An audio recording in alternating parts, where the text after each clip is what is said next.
Hello my dear friends, you're on the Military Summary channel. In this short video we're going to discuss the most important events that took place during the previous night of the local time. This video will have lots of very interesting updates, so let's start.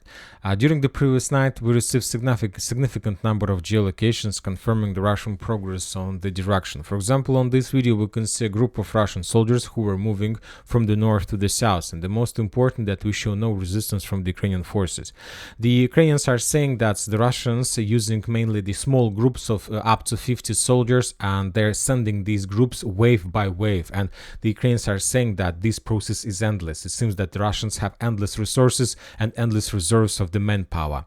We have a few videos to the south of Strelechna. The Ukrainians were FPV droning the Russian forces that have already bypassed Strelechna, and this video confirms that the Russians managed to capture this village, not just like reports from the Ministry of Defense or other sources. Furthermore, we have geolocations to the south of Markhavets and Alinika, which also confirms additional Russian progress on this direction. So everything that we colored yesterday and everything that we discussed yesterday about the Russian progress was confirmed by the geolocations that we received during the previous night. And starting this morning, we receive updates that the Russians continue offensive further and that there are very heavy clashes in the village by the name of Glubokaya. And when talking about the common situation of the direction, this is the first town or village where the Ukrainians managed to show more or less, let's say, reliable resistance for the Russians. So it's not like a few hours and the Russians bypassed the village. It's the first area where the Russians managed to where the Ukrainians managed to organize more or less reliable defense, and that there are very heavy clashes. At least the Russians were forced to spend, let's say, more than 1 hour or half an hour for fighting for this town. But anyway, regarding the resistance in the town, the first sources reported this morning that the village by the name of Glubokaya also fell today or the previous night or late yesterday in the evening.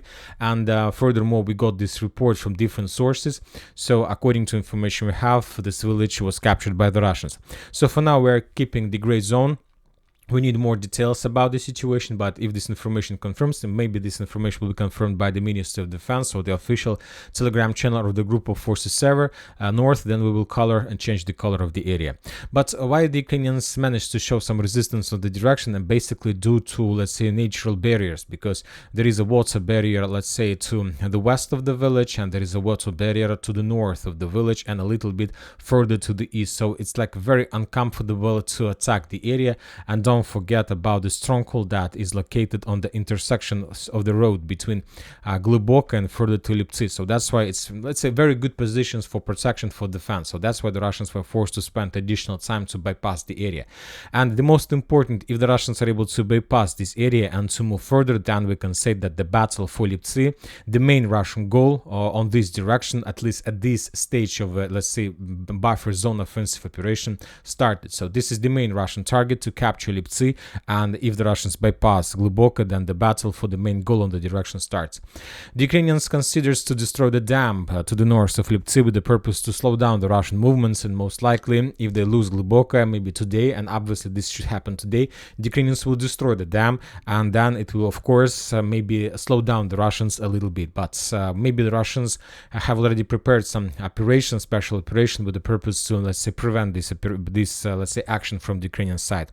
When talking about the internet segment of Ukrainian internet segment of the internet, we start receiving lots of photos, lots of discussions between the Ukrainians, officers, soldiers, and most of them are blaming the proxy Ukrainian forces, proxy who were operating along the Russian border. We are talking about the let's say those let's say Russian forces like RDK and others who were attacking Belgorod during the previous few months. So they are blaming them because they fall back from the direction without showing any resistance to the Russians. Furthermore, today we got the second day in a row. We continue receiving updates that the Russians managed to improve their positions and to capture the village by the name of Zelene. But for now, we still haven't received any geolocations confirming this, or at least any statement by any, let's say, official source like Ministry of Defense or any other military authorities statement, something like this. Now we're moving to the eastern flank. As you can see, we also received lots of updates from Vovchansk direction. According according to information we have, the previous night, the main clashes were taking place between the village by the name of Staritsa and Agurtsova. So the Russians were fighting for this forest, and during the previous night we got significant number of geolocations confirming additional Russian progress. When talking about the pro-Ukrainian mappers Deep State, they have updated their map showing the Russian progress. When talking about the real geolocations, we have also the pictures and photos, satellite photos and drone photos of the progress of the armed forces of Russian Federation that were spotted and discovered on this direction. So the information that the Russians reached the outskirts of Staritsa was confirmed by the Ukrainians, and the Russians are moving in direction of Staritsa and Bugrovatka at least from 3 places: the first wave attack, the second wave attack, and also the Russians are trying to get to Bugrovatka through Agurtsova. And we also received the photo confirming the concentration of Russian forces in the forest.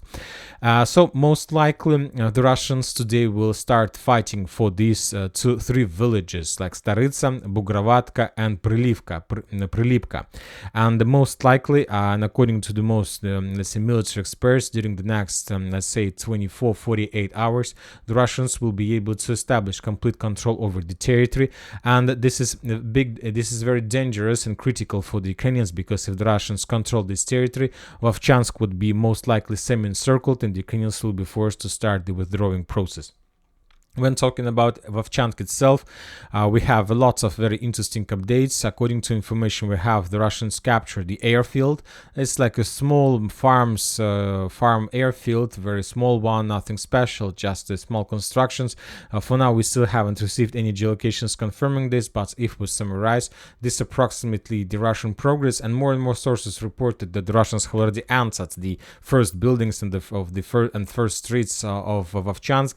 Furthermore, we got additional updates from Zybina area and from Tikha. Today the sources reported that the Russians established complete control over the intersections of roads that goes between Vovchansky Hutory and Vovchansk itself. So according to the Russians, this is approximately the territory of Russian control on this direction. So most likely Tikha is already under the Russian control. So this approximately the progress of the armed forces of Russian Federation. If we summarize everything on this direction during the previous, let's say, days, the Russians managed to capture all these things. So significant progress. Zybina was captured, Tikha was captured, the intersection of road was captured. So most likely the Ukrainians will be forced to fall back from Vovchansk very soon if these updates if these updates are confirmed. Also, the Russians continue destroying and attacking the Ukrainian artillery systems behind Vovchansk. The Ukrainians continue sending more and more forces trying to stabilize the situation. Today we got additional reports of what kind of troopers the Ukrainians are planning to send here. The sources reported that the Ukrainians are planning to send the forces of 93rd Mechanized Brigade from Chasiv Yar direction. The Ukrainians are planning to send the forces of 79th Air Mobile Brigade from Ugledar direction, which is very important. We have already received reports about the redeployment of forces of 42nd, 43rd Mechanized Brigade, of 120th, 25th. So more and more things are telling us that Ukrainians were completely unprepared for this offensive operation. Today we continue receiving, as we discussed just a second ago, more updates about destroyed Ukrainian artillery systems and armored vehicles all over the area between Kharkiv and the borderlands.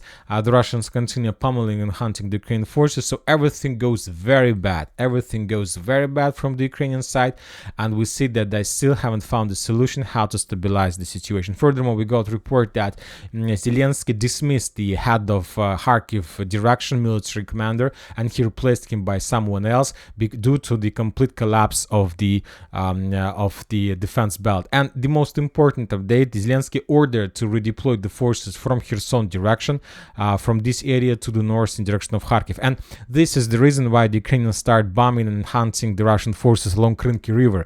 We remember that we discussed that when the Russians started Kharkiv operation, the next day we stopped receiving any updates from Kharkiv, and we thought, and I thought that that might be connected, that the Ukrainians were planning to begin the operation in this area. But the reason why the Ukrainians stopped was just simple as possible. The Ukrainians don't have additional enough of reinforcements and forces to slow down the Russians, so that's why they redeployed forces from Kherson.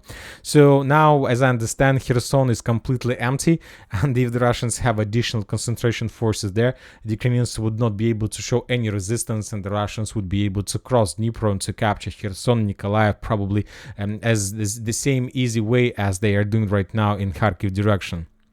Now let's move to the other front lines.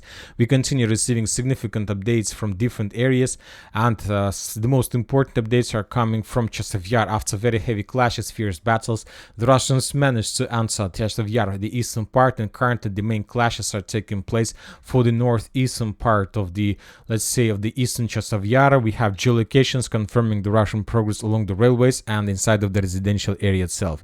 So the Ukrainians, without some forces in this area, are also suffer significant problems.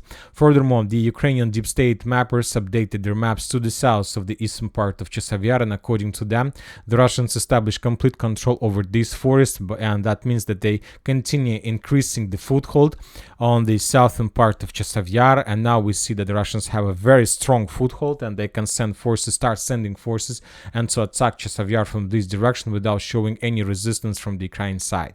So the situation on this area continues to develop not in Ukrainian favor as well. Interesting updates are coming from Cherezin, Arkhangelsk. According to information we have, according to the Russian military expert Ribber, the Russians captured the strongholds and the area between Arkhangelsk, Cherezin, and Novoalexandrovka. They managed to shorten the line of combat contact, and currently the Russians are about to start offensive to Kalinovo. So the situation on this direction also works not in Ukrainian favor.